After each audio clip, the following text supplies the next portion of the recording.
Bwana Yesu apewe sifa. Watoto wa Mungu, watu wa Mungu, wapendwa wa Mungu, hebu nikukaribishe tena tuweze kujifunza neno la Mungu, tuendelee kupata maarifa. Yesu alisema, nendeni ulimwenguni kote mkaihubiri Injili, mkawafanye mataifa kuwa wanafunzi wangu, mkiwafundisha kuyashika yote niliyowaagiza. Ninaomba tukae kwenye hiki kipengele cha kuyashika yote niliyowaagiza na kipengele cha kufanywa kuwa wanafunzi. Mwanafunzi ni nani? Mwanafunzi ni mtu ambaye anayejifunza, aliyekubali kujifunza, aliyekubali kupata elimu ambayo hana. Mwanafunzi ni mtu ambaye anayekubali kumsikia mwalimu wake. Huyu ndio ana sifa ya kuwa mwanafunzi, aliyekubali kukaa ili afundishwe, ili apokee maagizo, ili apokee maelekezo sahihi na ya kweli. Hebu naomba tujifunze kwa mapana katika kipengele cha hukumu kwa habari ya dhambi. Kwenye kipengele cha hukumu kwa habari ya dhambi, kuna watu wamekwisha kugeuka miungu, wameliacha lile kusudi kabisa la Mungu, wamegeuka wao ndio mahakimu, wameketi kwenye kiti cha enzi cha Baba. Kwa hiyo wanahukumu, wanaamini ya kwamba unapoongelea kwa habari ya kushuka, watakwambia hii ni dhambi, nyinyi mnaenda motoni, nyinyi mnaenda jehanamu ya moto kwa sababu mtu kashuka. Kwa hiyo unaona tayari anahukumiwa. Wao ndio wanaojua kwamba huyu mtu tayari moja kwa moja anaenda motoni. Na kuna wengine akiisha kuvaa kitambaa anaamini tayari kaishakuwa mtakatifu kwa sababu amejifunga kitambaa. Kwanza ukiingia kabisa kwenye kanuni ya kitambaa, kwenye Agano la Kale au kwa Wayahudi, hawakujifunga tu kila kitambaa. Wewe kitambaa lolote, rangi yoyote ujifunge kwa sababu ni kitambaa. Yule anayetembea na hiyo sheria ya vitambaa ni sawa na mtu yule anayeamini Sabato, umeona kwamba ndio utakatifu. Sasa hawa wote ni baba yao mmoja, maana yake wanatembea tu katika ufahamu wao wenyewe wa akili zao. Unajua kuna ule ufahamu wa akili. Hii Biblia ukiisoma bila kuielewa, kwa unajikuta unaishi kwenye utumwa. Sasa hebu ngoja kwanza tuangalie katika eneo la hawa mahakimu. Hawa mahakimu ambao sasa wamekuwa hakimu wa wenzao, wamekuwa tunawaita nani wale? Manyampala. Hebu ngoja tusome katika kile kitabu cha Isaya sura ya tukianzia 10 mstari wa 33. Biblia inasema hivi: angalieni Bwana wa majeshi atayakata matawi kwa nguvu za kutisha, nao walio warefu wa kimo watakatwa, na hao walioinuka wataangushwa chini. Naye atavikata vichaka vya misitu kwa chuma, na Lebanoni ataanguka kwa mkono wake aliye mwenye uweza. Umeona? Anayakata matawi. Ukija ukasoma tena kwenye Yohana sura ya 15, Biblia inasema hivi. Yohana, ngoja tusome hapa sura ya 15. Tuisome vizuri uweze kuelewa. Ukumbuke tunajifunza kwa habari ya hukumu. 15 tukianzia ule mstari wa kwanza, Biblia inasema hivi: mimi ndimi mzabibu wa kweli, na Baba yangu ndiye mkulima. Kila tawi ndani yangu lisilozaa huliondoa, na kila tawi lizaalo hulisafisha ili lizidi kuzaa. Ninyi mmeshakwisha kuwa safi kwa sababu ya lile neno nililowaambia. Anasema ule mstari wa 4, kaeni ndani yangu nami ndani yenu, Kama vile tawi lisivyoweza kuzaa peke yake lisipokaa ndani ya mzabibu, kadhalika nanyi msipokaa ndani yangu. Umeona? Sasa anazungumzia kwa habari ya kukatwa. Tena amezungumzia kwa habari yale matawi makubwa, yale matawi marefu. Umeona? Yataondolewa. Wale wanaojizania wamesimama. Ukija ukasoma kwenye Ufunuo kwamba wanajizania wamesimama, lakini kumbe sio. Unaonekana umevaa nguo lakini uko uchi.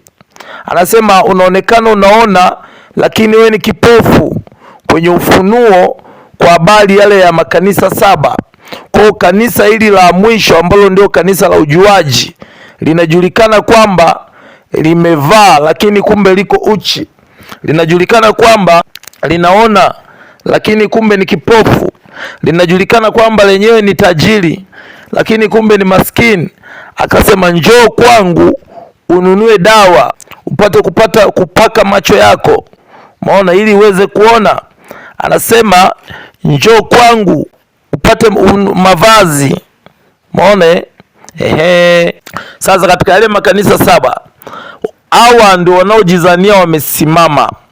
Unaona, kwa hiyo ndio wamegeuka kwa mahakimu wa wenzao, kwamba wewe unasuka, wewe umepaka lotion, unakwenda moto.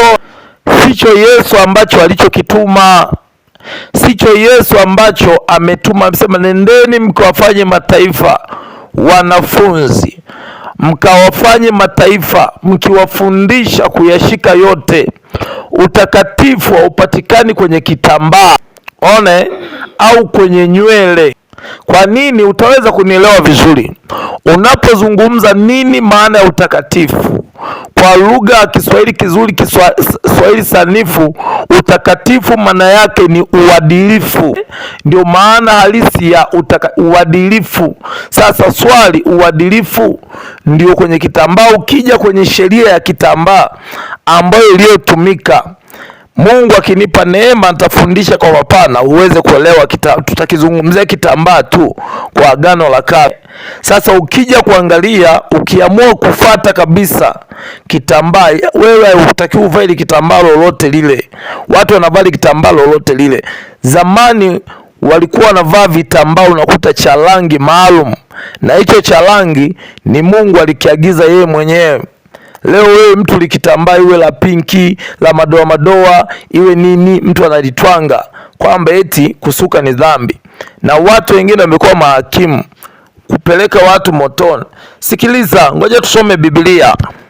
Warumi sura ya 2, tuanzie ule mstari wa 1.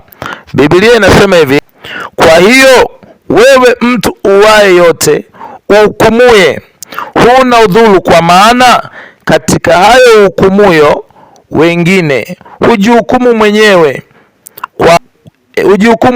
kuwa na hatia, kwa maana wewe uhukumuye unafanya yale yale, na si twajua ya kuwa hukumu ya Mungu ni ya kweli juu ya hao wafanyao hayo.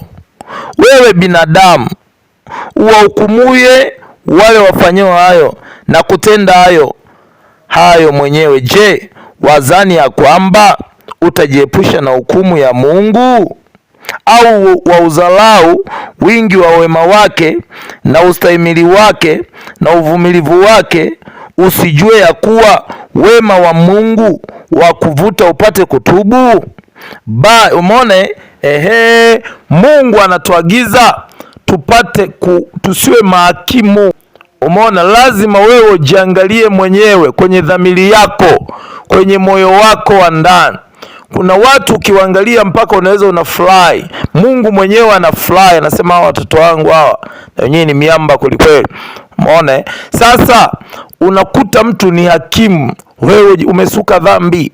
Wapi imeandikwa wewe? Sikiliza nikwambie, hiyo namba moja.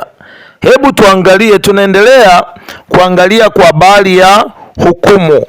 Yohana sura ile tukianzia ya 10 na ngapi? Kwanza huko ameshasema. Tuangalie Yohana 16 ule mstari wa 8. Biblia inasema hivi: naye akiisha kuja huyo, atauhakikisha ulimwengu kwa habari ya dhambi na haki na hukumu. Kwa habari ya dhambi, kwa sababu hawaniamini mimi; kwa habari ya haki, kwa sababu mimi naenda zangu kwa Baba, wala mnioni tena; kwa habari ya hukumu, kwa sababu yule mkuu wa ulimwengu huu amekwisha kuhukumiwa. Unaona, hapo tumezungumzia kwa habari ya hukumu. Umeona Mungu hapo amehukumu mtu. Umeona Mungu hapo amekuwa anasema kwa habari ya hukumu, yule mkuu wa ulimwengu amekwisha kuhukumiwa.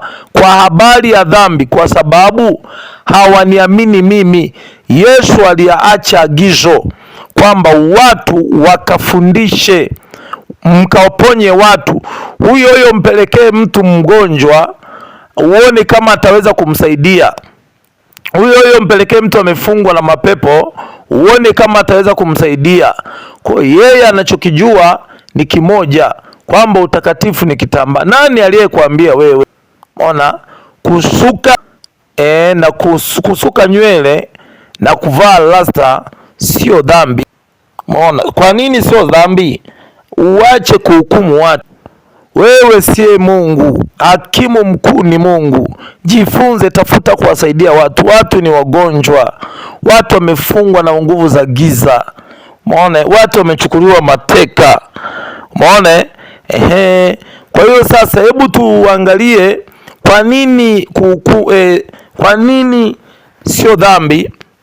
Mtu anaweza kazani kwamba nikishavaa kitambaa tayari nimeshakuwa mtakatifu. Jibu no. Utakatifu unapatikana kwa njia gani? Ni very easy, wala sio jambo gumu. Mnawatwika watu mamizigo mazito mabegani.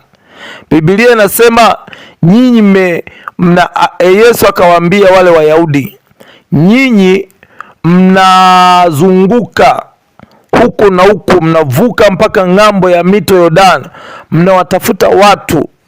Umeona, mnapowapata mnawafanya kuwa wana wa jehanamu mara mbili. Kwa hiyo unaweza kuona, unaweza ukamfanya mtu kuwa mtumwa wa jambo. Unamfanya kuwa mtumwa wa kitu bila wewe kutambua, bila wewe kujua. Unapoizungumzia kwa habari ya dhambi, mtu akishavaa anaona tayari kabisa kaishamaliza, kaishakuwa mtakatifu. Yesu alipokuja, hayo yote mambo ya mwili aliachana nayo, si makuva. Umeona, akaachana nayo, akahangaika sasa na moyo. Akasema unajisi unatoka kwenye moyo. Anasema kinachotoka mtu ndani ya moyo ndicho kinachomtia unajisi. Kwenye ile Marko sura ya 7 ukianzia 21 na kuendelea, kwa maana ndani ya moyo wa mtu hutoka mawazo mabaya. Anasema uuaji, matukano, kiburi, kijicho, hila, husuda, tamaa mbaya, ukorofi. Haya yote yaliyo maovu yanatoka ndani ya moyo, nao yanamtia mtu najisi. Simone, yanamchafua. Hajasema yeye kitambaa swali alikuwa akioni, alikuwa na kioni. Lakini leo kuna watu wamekuwa mahakimu. Umeona, wao kazi yao sasa wanajua yule ni motoni, yule ni huyu. Wewe unaye hukumu na utahukumiwa. Kipimo kile unachompimia mwenzako na wewe ndicho utakachopimiwa. Inasema hivi, nanyi mlikuwa wafu kwa sababu ya makosa na dhambi zenu ambazo mliziendea zamani, kwa kufuata kawaida ya ulimwengu huu na kwa kumfuata mfalme wa uwezo wa anga, roho yule atendaye kazi sasa katika wana wa kuasi, ambao zamani sisi sote nasi tulienenda kati yao katika tamaa za miili yetu, tulipoyatimiza mapenzi ya mwili na ya nia, tukawa kwa tabia yetu watoto wa hasira kama hao wengine. Lakini Mungu kwa kuwa ni mwingi wa rehema, kwa mapenzi yake makuu aliyetupenda, hata wakati ule tulipokuwa wafu kwa sababu ya makosa yetu, alituisha pamoja na Kristo. Yaani tumeokolewa kwa neema, akatufufua pamoja naye, akatuketisha pamoja naye katika ulimwengu wa roho. Umeona? Hapo ukisoma hapa ukaelewa, nanyi mlikuwa wafu kwa sababu ya nini? Ya kusuka? No, anasema Kwa sababu gani? Kwa sababu ya dhambi ambazo mliziendea zamani, kwa kuifuata kawaida ya ulimwengu huu na kwa kumfuata mfalme wa uwezo wa anga, roho yule atendaye kazi sasa katika wana wa kuasi. Unaposema kumfuata mfalme wa anga, roho anaotenda kazi, amezungumzia nini?